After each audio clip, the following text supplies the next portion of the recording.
Hello friends, I am Kirti and welcome back to my channel. I hope आप सभी लोग अच्छे होंगे। वैक्सीन लगवा लिया होगा, पीआई नहीं हुआ तो भी, और सभी को लगवाना है। ज़रूरी नहीं है कि वहाँ पे चेक कर रहे हैं सर्टिफिकेट, इसलिए आपका इंटरव्यू हो या नहीं हो आपको वैक्सीन ज़रूर लगवाना है, क्योंकि ये आपकी एक राष्ट्रीय जिम्मेदारी बनती है हमारे हिसाब से। तो ठीक है, करवाना चाहिए, क्योंकि इससे ना केवल आप अपने आप को बल्कि अपने परिवार और समाज को भी सुरक्षित रखेंगे। अब इसके ये जो वीडियो है इसमें 3 से 4 चीज़ें हैं जो मैं डिस्कस करूंगी। एक तो प्रीवियस ईयर जो मोस्ट इंपॉर्टेंट क्वेश्चन की सीरीज में कवर कर रही हूँ, कुछ क्वेश्चंस लाई हूँ आप लोगों के लिए, वो रहेंगे।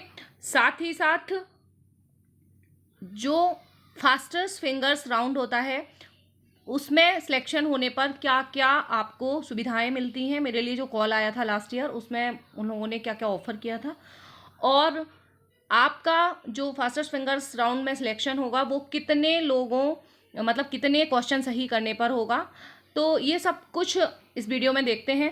चलिए स्टार्ट करते हैं। सबसे पहले तो पिछले वीडियो जो मैंने अपलोड किया था कल, उसमें कई लोगों को मैंने क्लियर समझाया, बट फिर भी समझ में नहीं आया है कि एक ही सीजन में, आप लोग ध्यान से सुन लीजिए जिसको नहीं समझ में आया, एक ही सीजन में यदि आप अभी ऑडिशन तक गए हैं तो केबीसी की शर्तों के अनुसार आप प्ले अलोंग के थ्रू हॉट सीट तक पहुंच सकते हैं। इसमें कोई भी बाउंडेशन नहीं है। भले ही आपने इंटरव्यू दिया है, अभी पीआई भी दे दिया है, और आप यहां से रिजेक्ट हो जाते हैं, आपके लिए कॉल नहीं आती है, तो भी आप प्ले अलोंग खेल के और हॉट सीट के लिए फास्टेस्ट फिंगर्स राउंड के लिए सिलेक्ट हो सकते हैं। हॉट सीट के लिए नहीं, फास्टेस्ट फिंगर्स राउंड के लिए, है ना। और यस, और आप यदि एफएफएफ के लिए सिलेक्ट होते हैं तो वहाँ पे आपको कितनी सुविधाएं मिलती हैं, क्योंकि लास्ट ईयर मुझे जो कॉल आई थी उसमें 15 दिन का उन लोगों ने टाइम रखा था। अभी आप लोगों को कोई सुविधा नहीं मिली होगी जो पीआई देने गए हैं। मैंने पीआई नहीं दिया है, झूठ नहीं बोलूँगी, मेरा पीआई नहीं हुआ है ना, मुझे कॉल नहीं आई। वेल इवन मेरे 19 क्वेश्चन थे। बहुत सारे लोगों के डाउट आ रहे हैं कि 19 मैंने किए, 20 सही किया, फिर भी नहीं हुआ। तो ये कुछ फिक्स नहीं है कि आप अच्छे क्वेश्चन सही करेंगे तो आपका सिलेक्शन हो जाएगा। लक पे भी डिपेंड करता है, और रैंडमाइजर भी वो लोग फिक्स कर देते हैं कि इतने क्वेश्चन यदि सही किए हैं, जैसे 17 या 18, तो फिर रैंडमाइजर से सिलेक्ट होता है कि 17 वालों में से यदि सब लोग एक जैसे होंगे, 17 वाले बहुत सारे होंगे एक ही जगह से, और उसमें से किसी एक व्यक्ति को चुनना है, तो वो रैंडमाइजर से फिर सिलेक्ट किया जाता है। तो इसलिए बोला जाता है कि केबीसी में लक भी मैटर करता है।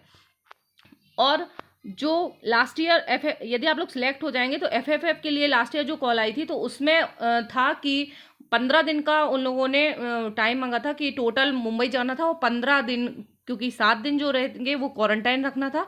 और इस बार हो सकता है क्वारंटाइन ना रखें क्योंकि वैक्सीनेशन हो गया है, तो पर लास्ट ईयर 7 दिन क्वारंटाइन करना था, और 7 दिन जो था वो उसके लिए जो खेलते हैं तो उसके लिए हॉट सीट फास्टेस्ट फिंगर्स के लिए, और पूरे वीक चलता है तो 7 दिन, उसके टोटल 15 दिन रुकना खाना पीना आपके साथ, एक आपका जो आप साथ में ले जाएंगे उनको, 2 लोगों का वो फ्लाइट्स की टिकट, 5 स्टार होटल, खाना पीना सब कुछ फ्री रहता।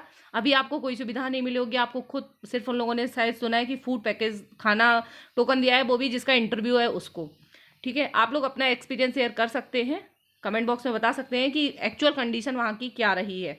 ठीक है, मैंने क्योंकि पीआई नहीं दिया है इसलिए मुझे जो लोग बता रहे हैं बस वही पता है, एक्चुअल कंडीशन क्या है वो नहीं पता है। बट यदि आप फास्टेस्ट फिंगर्स राउंड के लिए सिलेक्ट होते हैं तो आपको बहुत सारी सुविधाएं मिलती हैं, और सब कुछ आपके मतलब सपने पूरे हो जाते हैं। पैसे तो बाद में जीतोगे, पर पहले ही आपकी, जिसने गांव से छोटी छोटी जगह से होते हैं और हवाई यात्रा नहीं की होती है, तो उसका भी शौक हो जाएगा, आपका पूरा सब मिल जाएगा आपको। और फिर कोशिश कीजिए कि वहाँ तक जाओ तो नाम बदनाम ना हो, और कुछ करके आओ। इसलिए मैं बोलती हूँ कि अभी से आप तैयारी कीजिए, जितने भी क्वेश्चन प्रैक्टिस करा रहे हैं आप डेली करिए। मैं आप लोगों के लिए एक नहीं, अभी एक दिन में एक वीडियो ला रही हूँ, 3 वीडियो लेके आऊँगी, बट आप लोग कंसिस्टेंटली देखेंगे उसको कंटिन्यूसली और रिवाइज करेंगे। तो यदि आप हमारे साथ मेहनत करेंगे, पार्टिसिपेट करेंगे, तो ही मैं आप लोगों के लिए इतनी मेहनत कर पाऊँगी, नहीं तो फिर एक वीडियो तो बना ही देती हूँ। और साथ ही साथ आई होप आप लोगों का सिलेक्शन, अभी जिनका इंटरव्यू कॉल मतलब इंटरव्यू अच्छे से हो गया है, अभी भी जिसने भी 15 से 15 प्लस सही किए हैं उनको कॉल आने के पूरे चांसेस हैं। और आप लोग अपनी तैयारी अच्छे से कीजिए, फास्टेस्ट फिंगर्स राउंड के भी अभी मैं क्वेश्चन लेके आऊँगी कि फास्टेस्ट फिंगर्स राउंड में कौन कौन से क्वेश्चन पूछे गए हैं, वो कलेक्शन भी मैं कर रही हूँ अभी तैयार, तो वो क्वेश्चन भी आप लोगों के लिए लेके आऊँगी। अभी ये हॉट सीट वाले क्वेश्चन हैं और इंटरव्यू वाले क्वेश्चन हैं, जो हॉट सीट में केबीसी में पूछे गए क्वेश्चन हैं और उनके आसपास जो भी इंपॉर्टेंट हो सकते हैं वो मैंने एक्स्ट्रा डाल दिए हैं, ठीक है। कुछ लोगों को कल का डाउट था, जो कल मैंने वीडियो बताया था, समझ में नहीं आया है, तो मैं क्लियर करना चाहती हूँ कि यदि आप लोगों ने अभी ऑडिशन दिया है तो फिर से सुन लीजिए आप लोग, अभी यदि आप लोगों ने ऑडिशन दिया है या पीआई तक सिलेक्ट हुए हैं तो भी आप प्ले अलोंग के थ्रू हॉट सीट तक पहुंचने का मौका है इसी सीजन में, ठीक है। आप समझ में आ जाएगा आपको, इसी सीजन में आपने इंटरव्यू में नहीं भी सिलेक्ट हुए हैं, ऑडिशन दे दिया है, तो भी आप प्ले अलोंग से खेल सकते हैं। और आपने कुछ भी नहीं किया है, फर्स्ट राउंड पे भी क्लियर नहीं हुआ है, तो भी आप हॉट सीट से जीत सकते हैं, कोई मैटर नहीं करता है। जीरो वाले भी जाएंगे और इंटरव्यू वाले भी वहाँ पे सेम ही रहेंगे, किसी को ना तो कोई ज़्यादा एक्स्ट्रा बेनिफिट मिलेगा, सब बराबर रहेंगे। प्ले अलोंग में डे 1 से जो जैसा खेलेगा मैं आप लोगों को खिलवाऊंगी, मेरे साथ आप लोग भी खेलिए, आप लोगों को सही आंसर टाइम पे दूंगी। सारे ही आपको पहले दिन से अच्छा खेलना है और डेली खेलना है, अपनी जो रैंक बनती है वो रैंक अच्छी बना के रखना है। जो 1000 पिछले साल शायद 1000 रैंक पे गया था, 1000 यदि रैंक के अंदर अंदर आप 1000 रैंक के अंदर अंदर आप लोग आते हैं, ठीक है, इससे ऊपर नहीं जानी चाहिए आपकी रैंक। टॉप जो 1000 लोग होंगे उनमें उनके हॉट सीट पे जाने का ऑडिशन के लिए रजिस्ट्रेशन के चांसेस काफ़ी बढ़ जाते हैं, इसलिए आप लोग कोशिश कीजिए कि अपनी रैंक जो है अगर टॉप 100 में रखते हैं तो दी बेस्ट, ठीक है। तो शुरू से खेलेंगे तो टॉप 100 में भी आ सकते हैं, ठीक है। अब चलिए ये क्वेश्चन कर लेते हैं। और हाँ, ये भी था कि एफ जो है वो रैंडमाइजर से होता है कि मैन्युअली होता है, मतलब ऐसे ही आपको सिलेक्ट करते हैं, जैसे किसी ने देखा है, इंटरव्यू दिया है तो उनके बॉडी लैंग्वेज, प्रेजेंटेशन और ये सब चीज़ें देखे, तो ये केबीसी के ऊपर डिपेंड करता है। कई बार वो लोग ऐसे भी सिलेक्ट कर लेते हैं कि मतलब आपकी गरीबी, उसकी कहानी जो आप लोगों ने सुनाई होगी, अपने पर्सनल जो बैकग्राउंड है उसको देख के भी कई बार मौका दे देते हैं। और भले ही ऐसा हुआ है, पिछले साल भी एक व्यक्ति है जिसका 13 क्वेश्चन सही हुए थे और उसका सिलेक्शन हो गया था और 19 वाले का नहीं हुआ था। तो ऐसा नहीं है, क्योंकि वो सब चीज़ें देखते हैं, आपका जो बात करने का तरीका है, सेटिस्फाई कर रहे हैं, कैमरा फेस करने का तरीका है, वो सब चीज़ें भी देखते हैं थोड़ा।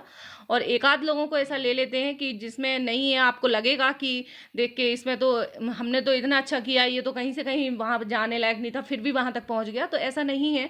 कुछ लोगों को, ऐसे लोगों को भी मौका दिया जाता है क्योंकि उनको बाकी उसकी ज़रूरत होती है। तो केबीसी बहुत अच्छी टीम है, काफ़ी ट्रांसपेरेंट है, काफ़ी सपोर्टिव है। मैं हमेशा यही बोलूँगी, केबीसी बहुत अच्छी टीम है और नीट एंड फेयर काम रहता है, उसमें कोई भेदभाव नहीं होता है। वो रैंडमाइजर से सिलेक्शन होता है, आपको ऐसा लगता है कि उसने हमें सिलेक्ट नहीं किया है, अब जो पीआई में सिलेक्शन होगा वो भी रैंडमाइजर से होगा। रैंडमाइजर में क्या होता है, यदि जैसे 15-15 वाले सभी बहुत सारे लोग हैं, 10-20 लोग हैं, जिसमें से किसी 2 लोगों को सिलेक्ट करना है और सभी के 17 क्वेश्चन सही है या 16 सही है, तो रैंडमाइजर में फिक्स कर दिया जाएगा कि जो 16 वाले सही हैं उनमें से कोई एक आप सिलेक्ट कर लो या उनमें से कोई ऐसा। तो इस तरीके से भी हो जाता है जब उनके पास ज़्यादा एक जैसे कैंडिडेट आ जाते हैं, तो ठीक है। अब चलिए क्वेश्चन करते हैं, और फिर भी यदि आप लोगों को कोई डाउट हो तो आप पूछ सकते हैं। 19वीं सदी में भारतीय पुनर्जागरण का पिता किसे माना जाता है? राजा राममोहन राय को। राजा राममोहन राय का जन्म कहाँ हुआ था? राधानगर, जिला वर्धमान। स्वामी दयानंद सरस्वती का मूल नाम क्या था? ये था मूल शंकर। राजा राममोहन राय के इंग्लैंड जाने के बाद ब्रह्म समाज की बागडोर किसने संभाली थी? ये थे रामचंद्र विधावागीस। किसके प्रयासों से ब्रह्म समाज की जड़ें उत्तर प्रदेश, पंजाब, मद्रास में फैलीं? तो ये केशव चंद्र सेन, ठीक है। 1815 में कलकत्ता में किसने आत्मीय सभा की स्थापना की थी? आत्मीय सभा की स्थापना की थी राजा राममोहन राय ने, ब्रह्म समाज की भी की थी और आत्मीय समाज। राजा राममोहन राय एवं डेविड हेयर ने किस संस्था की स्थापना की थी? तो ये हिंदू कॉलेज की स्थापना की थी, ठीक है। जो करेक्ट आंसर है बस वही है, चारों ऑप्शन नहीं है यहाँ पे। थियोसोफिल सोसाइटी की स्थापना कब और कहाँ हुई थी? ठीक है, तो ये 1875 में न्यूयॉर्क में हुई थी। और किसने की थी आप कमेंट बॉक्स में कमेंट करके बताइए यदि पता है तो। थियोसोफिल सोसाइटी की स्थापना भारत में कब और कहाँ हुई थी? ठीक है, तो सबसे पहले न्यूयॉर्क में हुई थी, फिर भारत में 1882 में अड़यार मद्रास में हुई थी, ठीक है।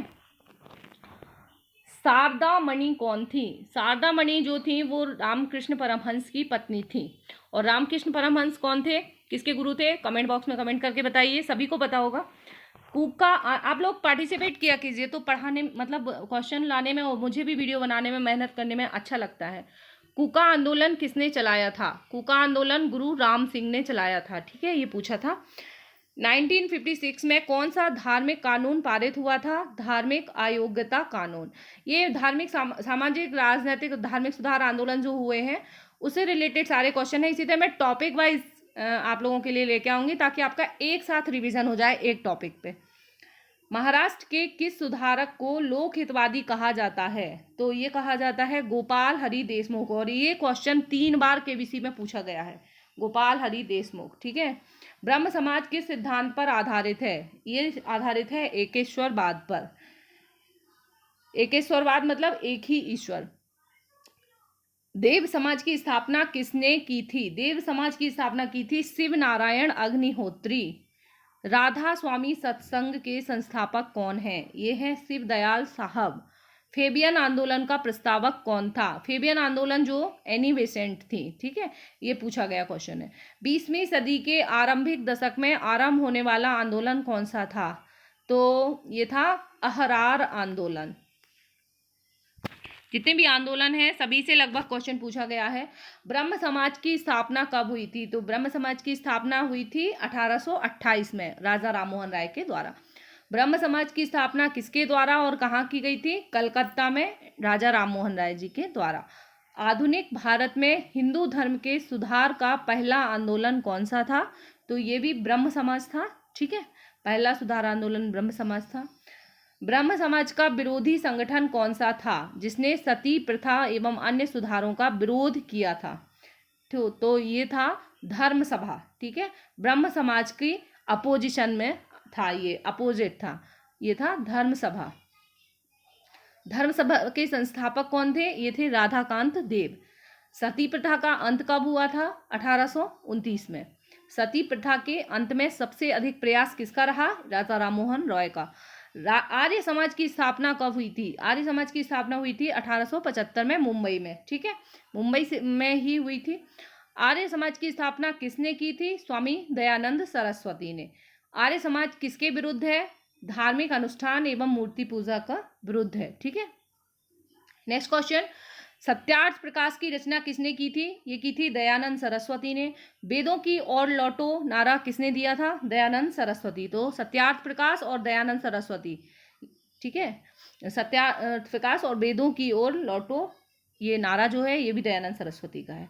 रामकृष्ण मिशन की स्थापना कब हुई थी? तो ये हुई थी 1896 में बेल्लूर में ठीक है, और रामकृष्ण मिशन की स्थापना किसने की थी? ये की थी स्वामी विवेकानंद जी ने।